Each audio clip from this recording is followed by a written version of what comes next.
wàllu pharmacie bi lay dellu fa parce que nee nga toll nañ foo xamante ne war nañu amal suñu bopp wala mënal suñu bopp mais lu bëri ci li ñu soxla ci garab dañ koy jéggaani programme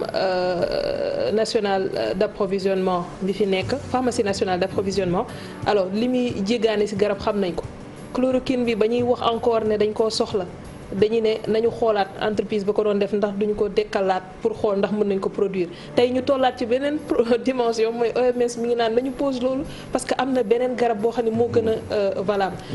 donc loolu tamit nan lañ ciy mën a génnee surtout suñu économie yi amuñu doole boobu tey mën a topp rythme boobu. xam nga fi mu ne xeex bi am ci àdduna c'est la bataille autour du vaccin gis nga hydroxychloroquine boobu entreprise multinationale pharmaceutique yi mënuñ koo faral mënuñ koo jàppale amul leen benn njëriñ parce que c'est tombé dans le domaine public. D'accord. maanaam propriété intellectuelle yow bu fekkee da ngaa créer garab molécule daf lay may li ñuy wax ay dividendes yoo xam ni da nga koy am ci garab googu parce que da ngaa xalaat pour créer mu jox la brevet boobu nag daf lay permettre yow nga koy exploiter peut-être 20 ans ngay am ay revenus l'industrie pharmaceutique fonctionne sur ça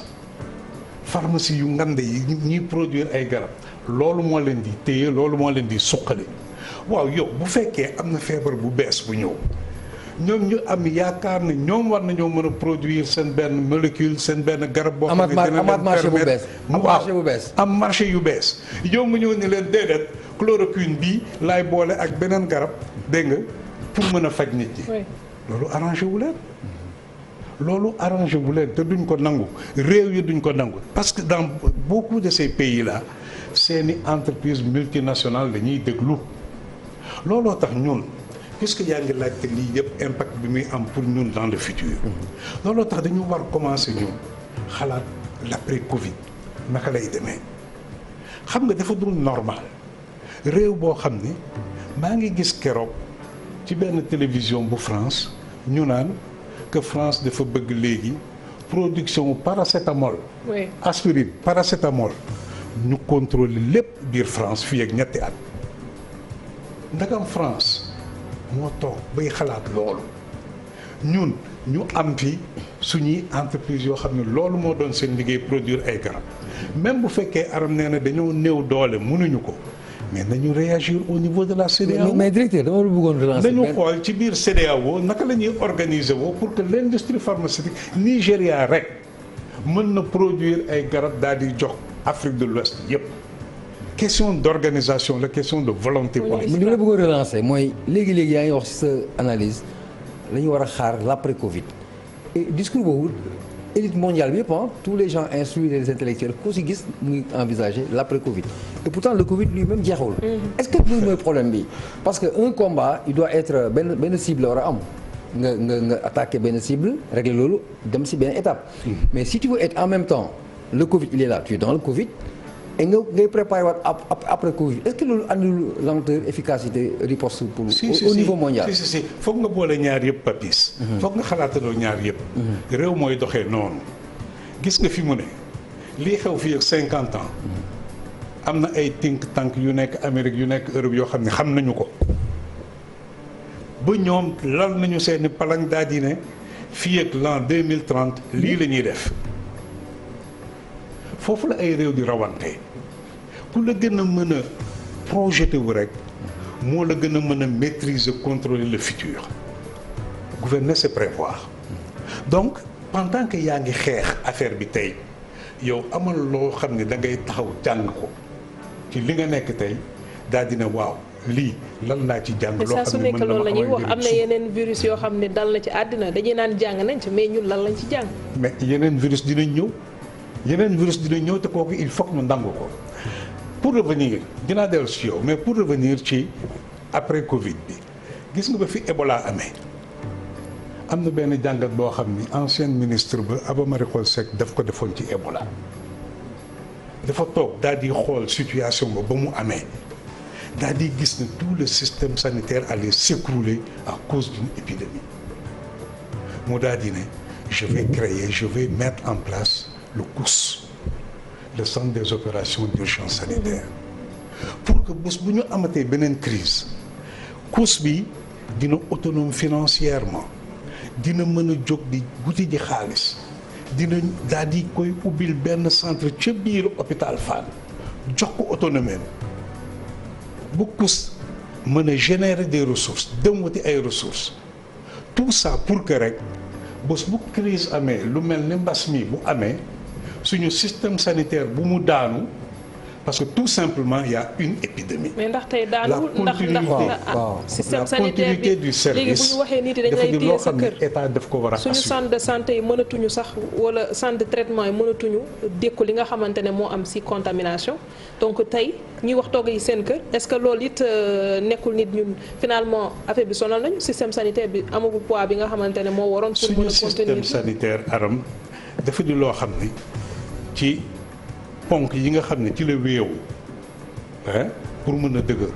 benn bi c'est le personnel, beneen bi c'est le plateau technique,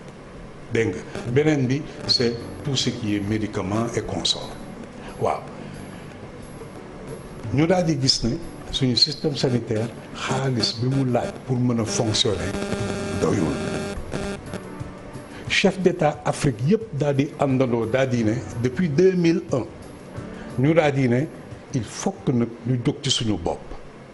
daal di fexe ba fii ak 2015 ñu jël 15% de notre budget daal di koy dugal ci biir wërgu yaram te loolu 2015 da waroon a am fi mu ne le Sénégal en est à 8 ou 9%. il y a 3 ans ñu daal di sooke fii benn forum national de mobilisation de ressources pour le financement de la santé. ñu daal di ne at bu ne dinañ yokk 2% budget wu ministère de la santé ba dab 15% yi dañ ko dawal ñaari at ñetteel ba di ren budget wu ren ñu wàññi budget wu ministère de la santé de 0,4%. waaw kooku bu la mbas mi bettee yow la neex parce que nag war nga am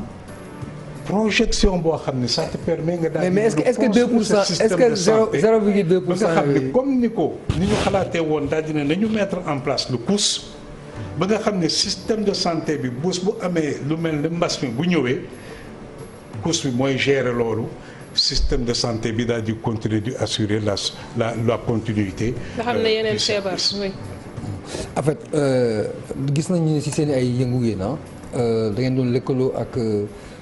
OMS pour xool politique de santé yi nga xamante ni ñoo adéquate dans les pays surtout les pays pauvres